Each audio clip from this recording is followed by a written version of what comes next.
이거 이제 좀 다르게 좀 표현을 해보면요. 저 문제도 이제 그 의혹도 같은 거예요. 의혹이죠, 이거는. 제기된 의혹은 뭐냐면, 몸은 김혜경 씨가 갔는데, 의료 기록에는 뭐 예를 들어서 이설아 씨가 와서 진찰 받고 약 타간 걸로 돼 있는 거예요. 약이 처방된 걸로. 약은 그 처방전을 갖고 또 무슨 다른 사람이 가서 사고. 어쨌거나 의료 기록에는 이설아 씨로. 이거 뭐냐면 이게 의혹인데 이거 지금 저기 이재명 후보 잘 해명해야 됩니다. 이거 제대로 납득가게. 지금 나온 해명들은 납득이 안 간다는 게 지금 언론사 얘기거든요. 이게 이 의혹이 만약에 사실이라면요. 이게 전형적인 조폭 스타일이거든요. 이름과 몸이 다른 거예요. 명실상부가 안 되는 거예요, 이게. 실이 몸이고 명이 이름이면 예를 들어서 폐암 판정으로 병보석이 된 후에 조직운영 실컷 하고 잘 돌아가신 조폭두목이 있습니다. A씨. 제가 누구라고 얘기는 안 할게요. 이거 잘못 얘기했다가는 이게 밝혀진 게 아니어갖고 시중에 소문은 파다해요. 이거 저기 뭐야 그 B 병원이었는데 병원은 의료 기사를 매수해서 진료 영상 기록을 조작했다는 루머가 시내에 파다했어요. 그럼 의사는 진찰 가는 의사는 알지. 담당의는 그 저기 사람 이렇게 생긴 거랑 혈색 보면 이거 폐암 아닌 거 뻔히 아는데 의사는 나는 자료대로 판정해. 폐암이네요. 폐암, 병보석. 의사는 면피죠. 그 사정은 짐작하지만 자료를 썼기 때문에 면피고 자료 누가 만들었냐? 메디컬 테크니션, 의료기사죠. 그리고 의료기사는 아마도 10중 8구 노조 통해서 연결됐을 거고 노조는 부패한 노조고 뭐 이런 구조였을 거예요. 그 사슬고리가. 예를 들어서 또 다른 케이스 있었죠. 병역 자료로 사용된 척추, 비만, 치아 영상 및 의료 기록으로는 도저히 20대에 있는 집 청년이 아닌데 그게 그 사람 거다 그래가지고 병역을 안 갔잖아요. 그래가지고 시끄러웠죠. 이것도 제가 법에 얽힐까봐 그냥 얘기할게요. 뭐 다 얘기 안 할게요. 누구라고는. 뭐 다 아시니까. 그러니까 이게 이런 문제라고요.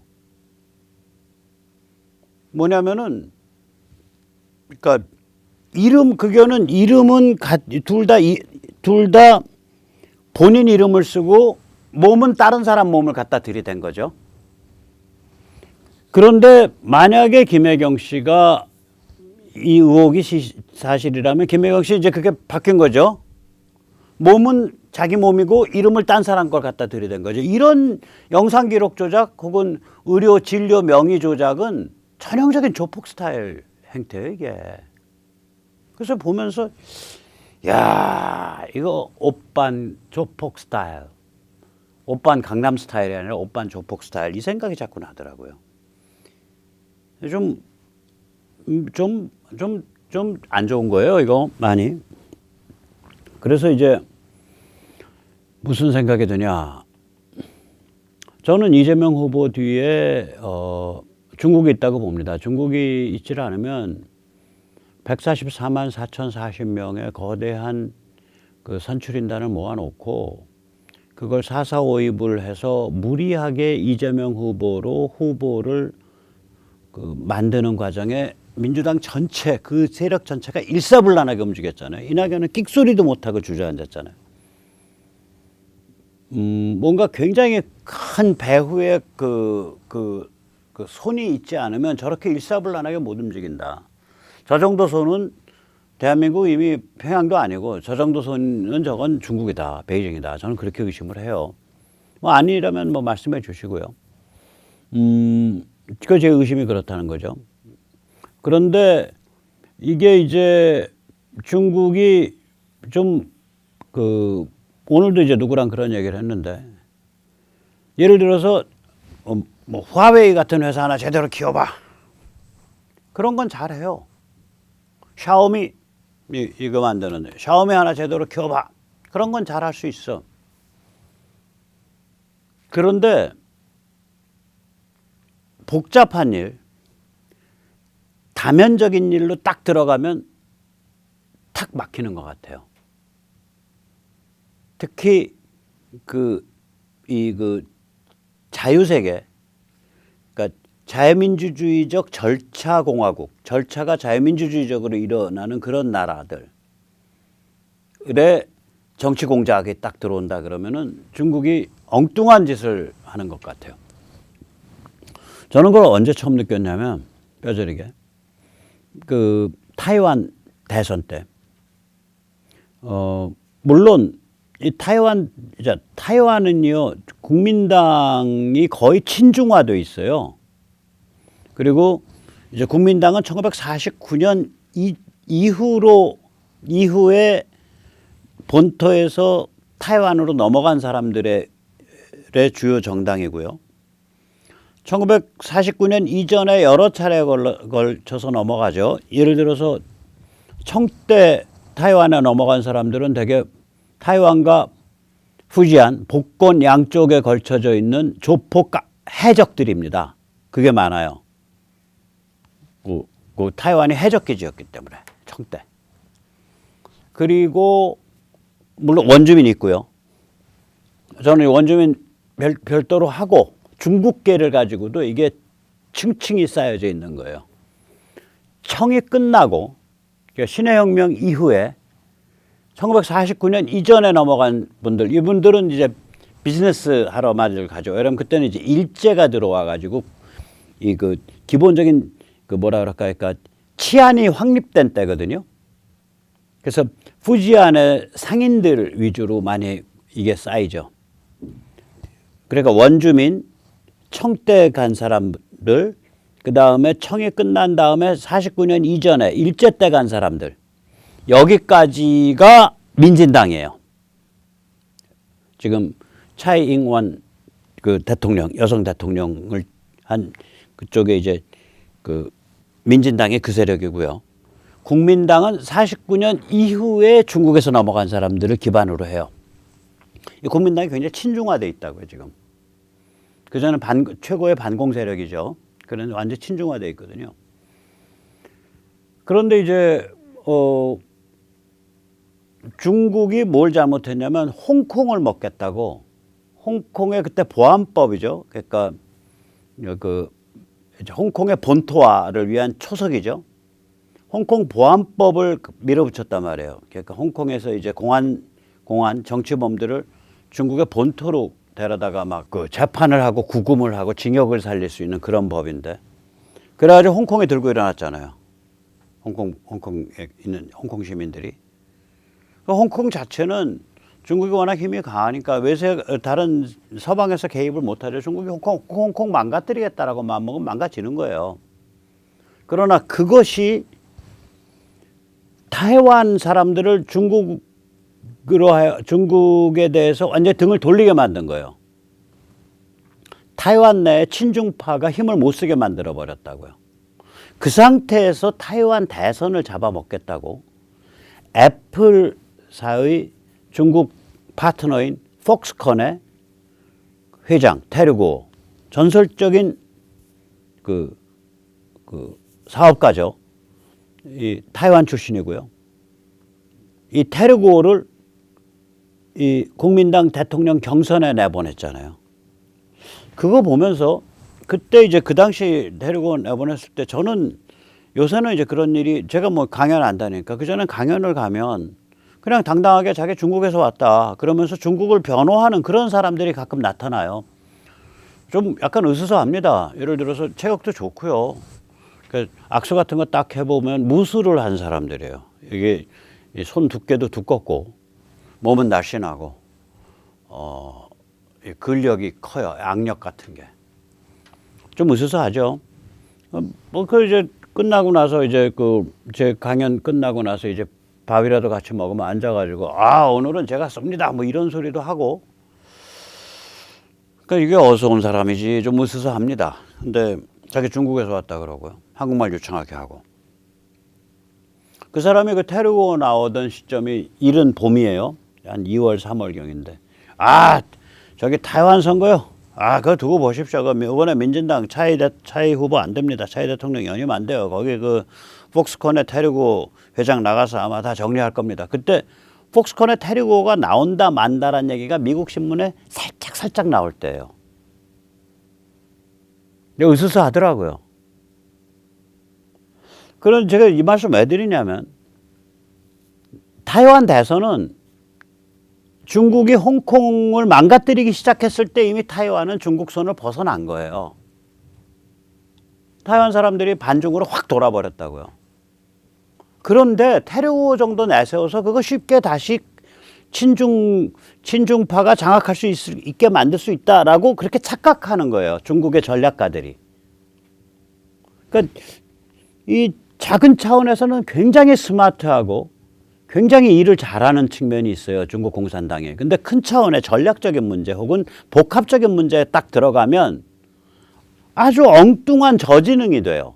이런 현상. 그때 그걸 처음 봤는데 제가 이번에 이 한국 대선에서 저는 이재명 구도를 잡은 게 중국이 최종 결정했을 거다라고 짐작을 합니다. 근데 그게 만약에 사실이라면 타이완에서 범했던 거랑 굉장히 유사한 그런 실수를 범하고 있는 거예요. 이게 왜 그러냐. 이 타이완 대선은 그때 11월에 있었죠. 타이완 대선은 그 전해와 그해 초에 있었던 홍콩 사태에 의해서 결정된 거예요. 마찬가지죠. 우리 대선은 3월 9일은 이번에 이제 공명선거만 잘하면 잘 지켜내면 우리 대선은 기본적으로 바이든이 트럼프가 깔아놓은 미중 대립, 미중 전쟁 프레임을 못 벗어날 때 결정된 거예요. 그리고 그 상황에 윤석열이 튀어나왔을 때 결정된 거예요. 이미 그때 구도가. 왜냐면 한국 사람들은요, 굉장히 영악합니다. 굉장히 눈치 빠르고. 이게 미중 대립, 미중 갈등 간다 딱 하면 쫙 돌아요, 분위기가. 이 박근혜 대통령, 죄송합니다. 저는 사냥이라고 표현하는데, 탄핵 사냥을 할 때, 이 좀 방귀깨나 끼고 말깨나 한다는 사람들 그 분위기 싸늘하게 쫙 도는 거 보면 소름이 끼쳐요. 조중동부터 시작해서 잘 나가는 법률회사, 오나급들, 무슨 회사라고 제가 적시하면 걸리니까, 그러니까 우리가 생각하는 거대 법률회사, 정말 범털 법률회사들이요. 로펌들, 거기에 오나급들, 그러니까 시니어 파트너죠. 처음 그거 만들었던 사람들. 이런 사람들 그 싸늘한 분위기 보면, 그 다음에 고위 공무원 출신의 원로들, 이 싸늘한 분위기 보면, 이게 틀이 잡혔구나. 박 대통령 날리기로 틀이 잡혔구나. 이게 느껴진다고요. 한번 바람 불면요, 쫙 돌아갑니다. 대한민국은. 그냥 돌아가요. 저는 예를 들어서 백모만 해도 그래요. 제가 조회수가 15,000조에서 2만 조회 밖에 못 가지만 어떤 기본적인 관점과 해설을 가지고 일주일에 5번씩 간단 말이에요. 1시간씩. 이게 근데 저의 시청자님들이 다 이걸 이해하시고 남한테 말을 전파하실 수 있는 분들이에요. 거의 대부분이. 2만 개의 송신탑이 쓴 거예요. 전국에. 완소스 2만 개의 트랜스미터가 쓴 거예요. 송신탑이. 그러면은 대한민국 5천만 인구의 이 고도로 동질적인 집단이고 고도로 그 내부 소통 속도가 빠른 집단인데 2만 개의 송신탑이 옹옹옹옹옹 해버리면요. 이거 그냥 이게 말이 제가 세네탈출에서 하는 말이 조금 좀 이론적이고 어려워서 이 전파하는데 좀 힘들긴 하지만 이게 일관되게 매일매일 똑같은 그 프레임과 똑같은 그 원칙을 갖고서 베이스를 깔고서 얘기를 하는 거라 그 베이스나 원칙이 계속 전파가 돼 나간다고 이게 그거랑 똑같은 거예요. 다시 말하자면 미중 대립에 윤석열이랑 카드 나왔다 그러면 쫙 도는 거예요. 위에서부터 그냥 눈빛 하나로 구도가 잡힌다고. 오히려 조중동에 덜 돌아요. 왜냐면 얘들은 딴 비즈니스가 염두에 있거든. 뭐가 염두에 있냐? 판을 불안하게 만들어서 자기가 캐스팅 보트를 가지려고 그런다고요. 김종인도 띄우고 이준석도 띄우고 홍준표도 띄우고 그다음에 가끔씩 윤석열 등짝에 칼 꼽아가지고 상처도 내고 거기까지만 해도 착한 거예요. 근데 그 안에 저는 중국 간첩도 숨어 있다고 봐요. 제가 중국 그 정보 공작하고 북한 정보 공작하는 사람이라고 보세요. 한겨레 오마이 경향신문에 한 명 포섭하는 것보다 조선의 핵심 한 명 포섭하는 게 훨씬 좋아요. 그 해방 공간에서 월북자가 가장 많았던 신문이 조선일보입니다.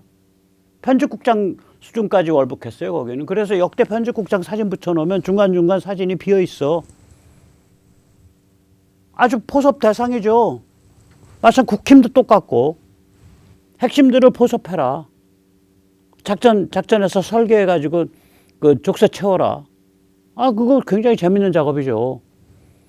그래서 오히려 이 조중동이 지금 제일 골아픈 집단이 돼 있고, 지금 말하자면 그 밥술깨나 먹고 방귀깨나 끼고 말깨나 한다는 사람들은 거의 다 돌아 있어요. 지금 딱 이 왁구가 짜 있다고요. 일반 민초는 더 말할 것도 없고 지긋지긋하게 여기니까 문재인 586 이재명에 대해서 그런 사람들 뭐 일반 민초 얼마나 건강해요, 우리.